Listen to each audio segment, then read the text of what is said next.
여러분 반갑습니다. 본격 밀리터리 팟캐스트 밀떡 시작하겠습니다. 고현준입니다. 안녕하세요. 국방정론 박찬준입니다. 안녕하세요. 놀러온 정명섭 작가입니다. 네, 오늘 어떤 주제인가 하고 처음에 이렇게 자료 딱 받아봤는데 재밌겠어요. 이거 제가 봤을 때는 아무 말이나 다 해도 되는 네, 그렇죠. 아이템인데, 자 4세대 전차에 관련된 이야기입니다. 4세대 그러니까 전차를 세대를 나누잖아요. 네. 근데 1세대, 2세대 뭐 이렇게 나누는 것도 사실은 뭐 전차라는 게 나온 게 그렇게 오래된 게 아니기 때문에 100년 조금 안 됐죠. 그러니까 네. 그 1세대, 2세대, 3세대, 4세대. 근데 3세대하고 4세대도 생각해보면 굉장히 시간이 오래 걸린 거 아닙니까? 엄청 그렇죠? 오래 걸렸어요, 사실. 예. 그 1, 2, 3세대까지는 뭔가 역사도 있고 뭐 이렇게 자료 같은 걸 찾아볼 만한 것도 있는 거 쉽게 이해가 같은데. 돼. 예를 들어서 뭐 엔진의 용량이 커졌다. 그렇지. 그다음에 장갑이 두꺼워졌다. 포가 구경이 커졌다. 하고 그다음에 그런 복잡한 설명 없이 그냥 야 이게 1세대, 이게 2세대, 모델별로 우리가 얘기할 수 있잖아. 딱 얘기하면 이렇게 되는데 그 다음부터는 뭐 좀 복잡해지더라고요. 사실은 뭐 어찌 보면 전장에서 전차가 쓰일 수 있는 전장 자체의 환경이 좀 예전과는 달라졌다라고 생각할 수도 있을 것 같고, 아니면 전차 처음 등장했을 때만큼의 임팩트가 없을 수도 있을 텐데, 네. 4세대는 이거 다 되는 것 같아. 지금 암만 생각해도. 그래요? 워낙에 뭐 기술 발전도 비약적으로 이루어졌고 사람들이 기대하는 바도 굉장히 높아진 것 같아요. 거기다 전차를 잡는 다양한 방법들이 나왔잖아요. 뭐 드론서부터 대전차, 미사일 뭐 그런 것 나왔는데 이거를 또 파괴를 해야 되는 거잖아요. 그 여전히 여러 가지 장애가 있긴 하지만 전차가 전장에서 가질 수 있는 매력적인 장점들이 있기 때문에 다른 방해법들이 나왔을 때 이걸 어떻게 다시 파괴하느냐 결국 전차에 달려야 되니까 그게 좀 복잡해지는 것 같아요. 그러니까 예전에 전차 위에 백화점을 차리지 마라! 막 이런 얘기 되게 많았었는데 지금은 보면은 이제 4세대 전차의 특징이 제가 보기엔 전차 위에 백화점인 것 같더라고요. 그러면 지금 요 현 시대를 3.5세대 뭐 이렇게 얘기하던데 맞습니까? 네, 지금은 3.5세대라고 불리는 전차들이 나오죠. 어떤 것들이 있을까요? 우선 전 세계 시장을 봤을 때 크게 이제 세 가지 그룹으로 나뉘는데 동구권을 일단 제외해 볼게요. 예. 그렇다면은 이제 서방권에서는 크게 이제 두 개 축이죠. 독일의 레오파드 계열의 전차들이 계속 3.5세대로 업그레이드하고 있고, 예. 가장 최근에 업그레이드되고 있는 게 레오파드 2A이 나온다.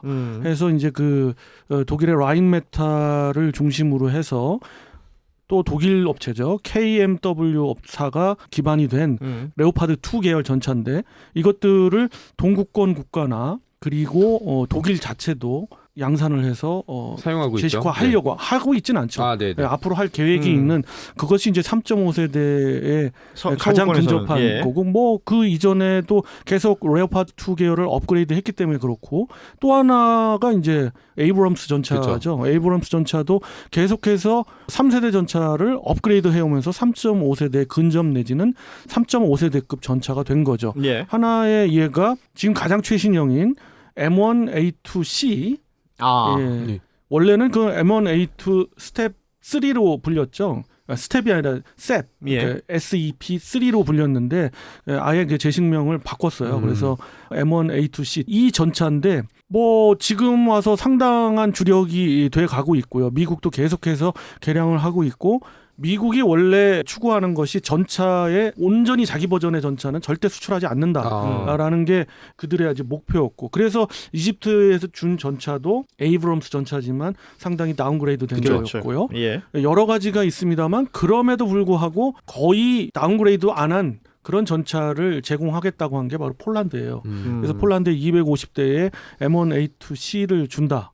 고 했는데, 뭐 여러 가지를 떠나서 이제 말씀 주셨던 거를 총합해 보면 에이브럼스 전차와 레오파드 전차의 발전형들이 바로 3.5세대의 대표 전차다. 우리 K2는 거기에 이제 한 축이 들어갔던 게 갑자기 요새 뜨고 있는 다코스라고 보는 거죠. 많은 매체에서 뭐 전차 K2 전차가 폴란드에 수출에 성공하고 이러다 보니 뭐 그냥 국뽕이 난립하잖아요. 네. 근데 사실 보면은 국뽕이란 단어 이렇게 잘 어울리는 데가 잘 없어. 우리의 K2 전차를 이 다코스 이거 들어오네. 이런 측면에서 지금 바라보고 있는 거지. 전 세계 시장으로 봤을 때는 K2 전차는 이제 걸음마고 그렇죠. 떠오르고 있어요. 저 경계해야겠네. 그래서 독일의 업체들, 아까 말씀드렸던 라인메탈사라든가 KMW 회사라든가 이런 업체들이 긴장하고 있고, 그 외에 저 미국에 있는 제너럴 다이내믹스도 긴장하고 있는 거예요. 사실은 이제 K2가 존재감을 드러내기 시작했다. 뭐 이 정도로 이해하면 될 것 같아요. 그러니까 가장 국뽕에 너무 취하면 네. 그러니까 BTS랑 자꾸 비교를 하더라고. K2가 거의 그 전차기의 BTS가 돼가지고 전 세계를 뒤엎고 있는 것처럼 막 이렇게 막 설레발을 떠는 경우들이 있는데 그건 아니다. 그러니까 방산계 BTS라고 하면 K9은 적용이 될 텐데 K2는 이제 시작인데 저는 가능성이 되게 높은 게 이번에 폴란드 시장을 뚫었던 게 두 가지였잖아요. 싸고 성능이 좋다. 라는 게 원래 싸고 좋다라는 건 양립할 수가 없는데 우리는 어쨌든 이걸 장점으로 삼아서 시장을 새로 만들어가고 그리고 날짜 있는 맞춰준다. 상황이죠. 네. 우선순을 따진다면 바로 날짜 맞춰준다가 첫 번이었고요. 그 다음에 싸고 그 다음에 그거에 비해서 성능이 좋다. 3.5세대에 정말 근접해 있구나라고 보는 건데 사용한 폴란드군들이 봤을 때는 처음에는 뭐 상당히 그 좋은 얘기들만 나왔죠. 네. 근데 그 이후에는 약간의 볼멘 소리도 나오고 있어요. 그런 것도 있고 그리고 우리가 폴란드에 이제 앞으로 수출할 폴란드가 정말로 요구하고 있는 그 요구도에 맞는 전차가 이제 K2PL이잖아요. PL. 그 전차를 개발할 거나 또는 거기에 근접한 성능을 낼 때 많은 매체에서나 업체에서도 자신감을 보인다고 그랬는데 제가 밀떡에서 말씀드렸듯 상당한 어려움이 있을 거다라고 얘기했죠. 그게 어려움이 있기 때문에 여러 가지 부수적인 문제도 있지만 정치적인 문제도 있고 이렇게 있지만은 조금은 지지부진한 것이 사실입니다. 그렇죠. 그렇기 때문에 그 단계를 넘어가야 돼요. 그래서 2023 아덱스에서 나왔던 K2PL도 우리가 모형을 봤고 그죠. 그리고 K2EX라고 그래가지고 수출형 전차를 정말 제시했잖아요. 거기에서 정말 획기적인 부분들이 있어서 제가 사진을 좀 많이 찍어놨지만 그래요. 그런 것들은 다 지금까지 얘기한 건 3.5세대에 근접한 거죠. 그 지금 말씀하신 그 폴란드에서 볼멘 소리가 나온다는 지점이 어찌 보면 K2의 한계점일 수도 있는 거잖아요. K2의 약점. 약점. 그 어떤 부분들을 짚습니까? 우선 첫 번째는 중량을 갖다가 맞추지를 못해요. 폴란드는 좀 더 가벼운 거를 요구하는 거예요. 가볍고서 그런 방어력이 있어야 돼. 특히 러시아의 아르마타를 공격했을 때 그 방어할 수 있는 수준이 돼야 돼요. 버텨주거나 방어할 수 있는. 그러려면은 정말 서방제 최신형 금속 복합재 MMC라고 그러죠. 금속 복합재가 들어가야 되는데 우리가 그 기술이 있느냐? 기술은 있어요. 그렇지만 외국 특히 이제 유럽에서 또 폴란드에서 완전히 신뢰하진 않죠. 지금으로서 신뢰하고 있는 회사는 단 2개밖에 없어요. 역시 독일의 회사와 미국의 회사밖에 없기 때문에 필요하면 우리가 독일 회사와 미국 회사의 그 금속 복합재를 갖다가 입힐 테니까 그러면 또 단가 맞추기 어려워지지 않나요? 그래도 이제 맞추려고 하는 거죠. 우리가 훨씬 유리해요. 그런 측면에서. 그러니까 생산 능력과 단가 측면에서 우리가 굉장히 유리하기 때문에 그런 것들은 부수적인 도입할 수가 있는 거고. 결과적으로 그 부분에 있어서 또 신뢰 문제가 있겠죠. 그렇죠. 그리고 하드킬 능동방어 시스템 이제 대표적으로 트로피 시스템도 니네가 원하면 장착해 줄 수 있어. 우리도 개발해 놨지만 이런 거죠. 이런 것들이 좀 약점이죠. 약점인데 또 그걸 또 극복해야 되는 지점이기도 하고요. 그렇습니다. 말씀하시죠. 그 지금까지 얘기가 다 3.5세대 얘기라는 걸 다시 한번 강조드리고 싶어요. 그래서 이제 지금부터는 진짜 4세대 얘기를 좀 해봐야 되는데. 그러니까 3.5라고 굳이 명칭을 붙인 이유도 어떻게 보면 4세대라는 걸 전제했다는 뜻이잖아요. 그러니까 4세대가 안 됐기 때문에 3.5인 거 아니에요. 네, 그러면 4세대 전차를 만들어야 될 이유가 이제 가장 중요한. 왜냐하면 3.3세대, 3.5세대, 4세대 갈수록 특징이 하나 있죠. 가격이 비싸질 거잖아요. 아니 그러니까 이게 이제 자꾸 돈 얘기만 그렇게 하면 어떻게 해요? 새해니까 돈이 중요하죠. 아니 옛날에는 뭐 구경이 커졌다. 1세대에서 2세대 넘어갈 때 장갑이 두꺼워졌다. 뭐 이런 걸로 세대를 나누는 기준들이 있었잖아요. 그러면 4세대 전차라는 건 뭐가 되면 4세대입니까? 거기에서 확실한 답을 주는 그런 사람은 아마 없을 거예요. 그쵸. 왜냐하면 4세대가 구축이 되어 있지 않고 이를테면 이런 거예요. 아직도 우리가 전투기도 6세대 얘기하잖아요. 5세대를 띄우면 6세대. 그중 6세대에 대략적인 건 뭐 나왔습니다만은 이것이 6세대라는 어떤 기반이 없는 거예요. 기준도 없고. 뭐 미국에서 6세대를 개발하면 그 다음부터 나오겠죠. 그렇죠. 마찬가지로 아직 4세대를 제시한 나라가 전혀 없기 때문에 그런 것들은 없지만 그래도 여러 가지 특징들이 있죠. 우선 하나가 지금 우크라이나전에서 정말 극명하게 드러났지만 전차 무용론까지 얘기 나올 정도가 막 뚜껑 따기. 그렇죠. 아무리 방어력을 강화했어도 전차 상부 공격을 하면 완전히 골로 그렇죠. 가는 예. 거고. 이건 뭐 사실 한국 전쟁 때부터 비슷한 거 아니에요? 그죠. 예. 그렇습니다. 그리고 어디 뭐 수풀에 숨거나 은엄폐를 하더라도 결국 공중에서 그렇습니다. 자폭 예. 드론에 의해서 파괴가 무력화될 되니 수 있으니까. 전차가 조금은 더 불리해지지 않았나. 근데 그것을 극복하기 위해서 90년대 후반부터 많은 국가가 연구했던 것들의 개념들은 있어요. 그것이 바로 4세대의 접목이 되겠죠. 그러겠죠. 거기에서 앞서의 시간들에 어떻게 하다 보니까 육해공의 어떤 무기 체계를 네. 하게 됐는데 공중이든 해상이든 해상이든. 전부 다 뭐가 들어가요? 무인화 그죠. 그리고 인공지능. AI 인공지능. 인공지능이 네. 들어가죠. 마찬가지입니다. 이 4세대 전차도 포탑은 당연히 무인화해야겠다. 그리고 승무원들을 갖다가 굉장히 그 보호해야 되는 측면에서 그렇죠. 예. 승무원들을 무인화가 되면 어디로 가느냐? 포탑 아래에 차체로 가요. 그죠. 일종의 뭐 내실 같은 게 만들어졌죠. 그게 그래가지고 캡슐형으로 아마 아덱스를 저번에 가보셨던 분들은 아실 거예요. 그러니까 캡슐형으로 해가지고 승무원이 3명 내지 4명 그리고 대형 스크린에서 상당히 전체를 좀 볼 수 있는. 네. 아늑해지겠네요. 그리고 또 하나 스텔스화. 그렇지. 전차에도 전차에서도 스텔스 재질을 입혀서 가급적이면 뭐 저게 눈에 안 띄어야 될 거고 네.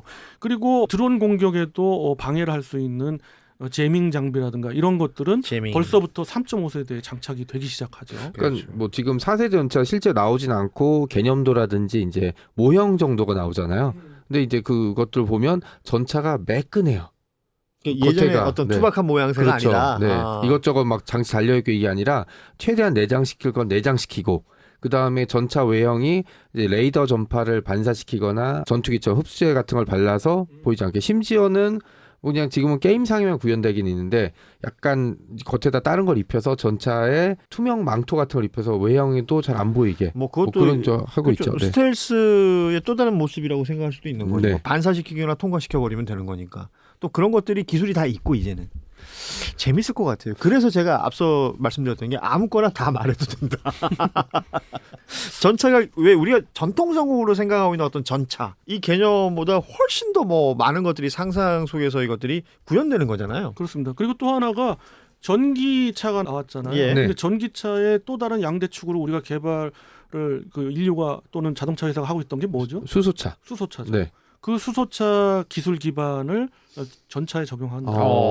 그것도 지금 현대로템에서 굉장히 연구 중인데 만약 그게 현대는 진짜 수소 그렇죠. 쪽은 진짜 뭔가 대단한 예. 어떤 저걸 하고 있는 것 같아요. 예. 특히 고체화할 수 있는 장기간 저장할 수 있는 대용량의 그렇죠. 수소로 된 수소 동력의 그런 기반이 된 전동화가 된다면 네. 이건 뭐 게임 끝날 것 같아요. 그거야말로 진짜 극복만 되면 완전히 획기적인 상황이 되죠.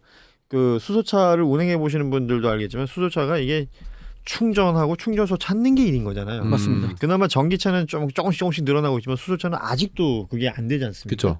그러니까 그 기술을 극복해 버리면 이게 아무 데서나 에너지를 좀 쉽게 보충할 수 있다. 그리고 사실은 이게 전차는 자동차하고 또 환경이 달라가지고 그렇게까지 대중화가 될 필요는 또 없는 거잖아요. 그렇죠. 예. 그리고 뭐 비용 문제라든지 이런 것들도 약간은 자유로울 수 있기 때문에 현대차에서 관련 기술을 개발 중이라 이게 실용화되고 지난번에 갔을 때도 그 현대였나 개발했던 건데 통상적인 동력이 아니라 그게 전기와 그다음에 이제 수소로 움직이는 차량을 1대1 모형을 보여준 적이 있었거든요. 네. 이거 재밌을 것 같아요. 수소전차라는 게 다른 말로 하면 친환경차잖아요.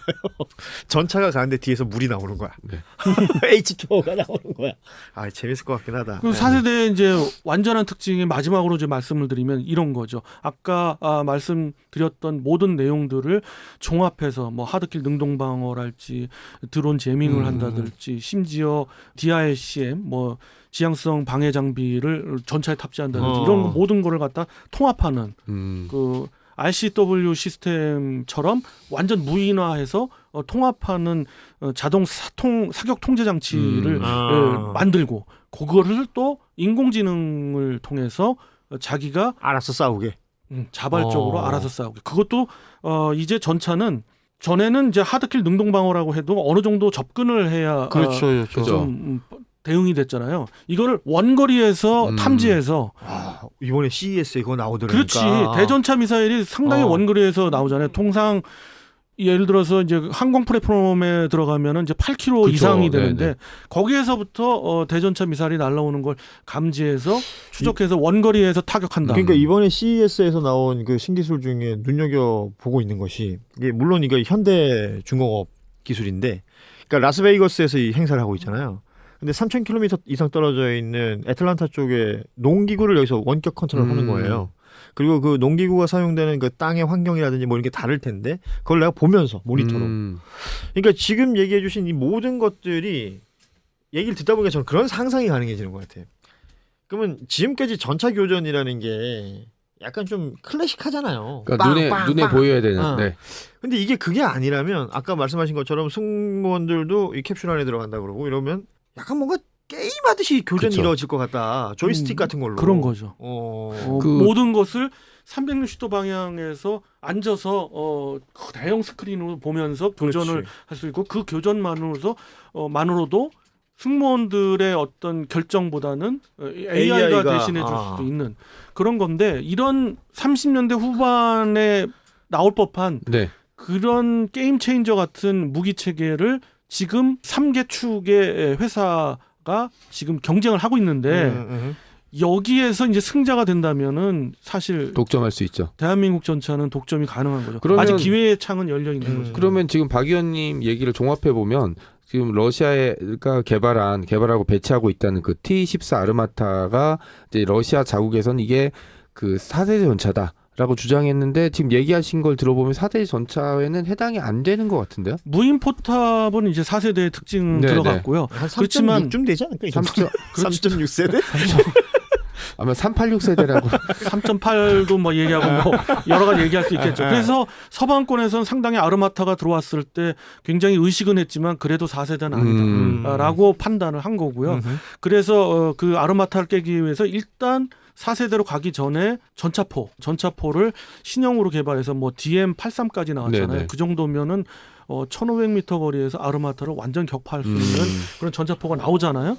그런 것 때문에라도 아르마타는 한계가 분명하고요. 한계가 있다. 지금 컨셉 차로 나온 게 이제 저번에 라인메탈에서 그렇죠. 나왔던 KF-51 네, 판더 맞습니다. 네. 그 전차와 유사하게 나올 거고 또 유럽에서 뭐 여러 가지 합종 연행이라고 할까요? 뭐 조별 과제. 그렇죠. KMW로 되는 독일하고 네. 프랑스의 회사가 합작을 해가지고 MGCS 네. 전차 개발도 진행 중이고요.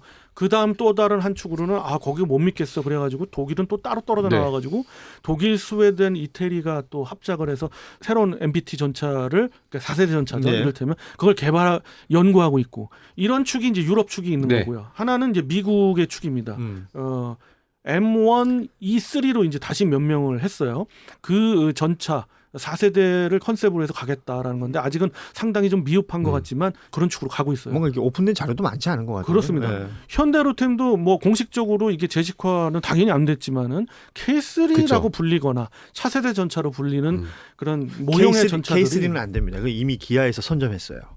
같은 계열사 아닌가요? 근데? 그래도 그 네. K3는 좀 곤란하고 그 이름은 우리 한번 생각해 네, 봅시다. 네. 예. 그렇죠. 어. 이름은 이제 생각을 하겠습니다만은 그런 전차들이 계속해서 전시가 되고 있죠. 아하. 근데 이런 전차는 곧 아마 제 생각이 좀 빨라질 것 같아요. 이 기술적 기반들은 어느 정도 갖춰가고 그렇지. 있어요. 뭐 전열 화학포까지는 아니더라도 상당량의 화력도 있고 방어력도 이제는 이제 어느 정도 한계에 부딪혔어요. 그래서 아까도 말씀드렸듯 방어력의 관심은 능동방어 시스템에 달려 있는 거예요. 그렇죠. 그것도 그렇죠. 원거리. 예. 이제 직접적인 방어는 어느 정도의 한계에 부딪혔다. 워낙 창과 방패에서 창이 좀 유리해졌다라고 보는 거예요. 이게 지금 4세대 전차라고 얘기하고 있지만 이게 구현이 되면 진정한 4차 산업혁명이 되는 거 아니냐. 모든 거잖아요. 총화입니다. 총화. 모든 기술의 총화가 여기에 이제 모일 것 같다는 생각이 들어요. 얘가 똑같이 만들어져 가지고 하늘에 뜨면 이게 공중에서의 4차 산업혁명이 되는 거고 그렇죠. 해상으로 가면 이것도 바다 위에서 그런 일들이 가능해지는. 아무튼 이 기술의 발전이라는 게 워낙에 빠른 시간 안에 이루어지고 있고 이게 전쟁의 네. 패러다임을 바꿀 수 있는 문제이기 그렇다고 때문에 봅니다. 네. 우리에게 예전처럼 그대로 갔다면 우리는 이제 계속 후발주자로 따라갈 수밖에 없는 체제가 그래서 있었는데 마지막에 제가 질문하고 그렇죠. 싶었던 게 그거였어요. 아직 4세대 전차라는 게 레퍼런스가 없다는 거 아닙니까? 그럼 우리가 그 레퍼런스가 될 수 있는 가능성은 한 몇 퍼센트 정도로 보십니까? 저는 좀 높게 잡을 수도 있겠습니다만 그 가능성 측면에서는 뭐라 단정 못하는데 근데 4세대로 가는 거에 대한 성공은 가능할 수 있다. 왜냐하면 기반 기술이 다 있으니까. 한마디로 요약한다면 전체 시장의 30%는 우리가 먹을 수 있다. 저는 그렇게 봐요. 어떻게 보세요? 저는 절반 이상. 51%. 국뽕이야. 왜냐면 국뽕이라. 아니 왜냐면 저는 조별 과제는 폭망이라는 사실을 알기 때문에 유럽에서는 결론이 안 날 것 같아요. 그렇습니다. 네. 맞는 얘기인데 사실 거기에 대한 우리의 경각심은 좀 있는 게 워낙 K2가 다코스로 오다 보니까 그쵸. 전에는 자기들끼리 또 뭉치는 네, 거지. 가장 유명한 게 라인메탈하고 KMW의 법적 공방이 네. 뭐 어마어마하잖아요. 맞아요. 네. 그런데 걔들이 갑자기 협력하기 손잡았어. 시작했어요. 손잡았어. 그런다니까. 다만 걔네들은 그 조별 과제도 조별 과제에 문제가 있습니다만은 또 하나의 문제가 너무도 그 생산 능력이 다르죠. 그렇죠. 다르고. 그렇기 네. 때문에 우리가 유리한 측면은 우리도 있다. 그래요. 잘 됐으면 좋겠습니다. 원래 그런 거잖아. 그죠. 외계인이 쳐들어오는데 온 지구가 같이 달려붙어서 싸우는 거죠. 뭐. 그럼 우리가 유럽한테 우리가 외계인이네요? 그렇게 되면 더 좋을 것 같기도 합니다. 이 네. 시장에선 적어도. 그죠. 네. 네. 자, 오늘 4세대 전차 관련된 이야기 해봤는데 사실은 이야기 나눌 땐 재밌는데 이게 현실화되면 또 얼마나 무서울 거라는 생각도 들어요. 예. 무기 체계가 무섭죠. 예. 네. 자, 4세대 전차에 대한 이야기 해봤습니다. 여러분의 의견도 댓글로 많이 달아주십시오. 오늘은 여기서 마무리하겠습니다. 여러분 고맙습니다. 안녕. 안녕히 계세요.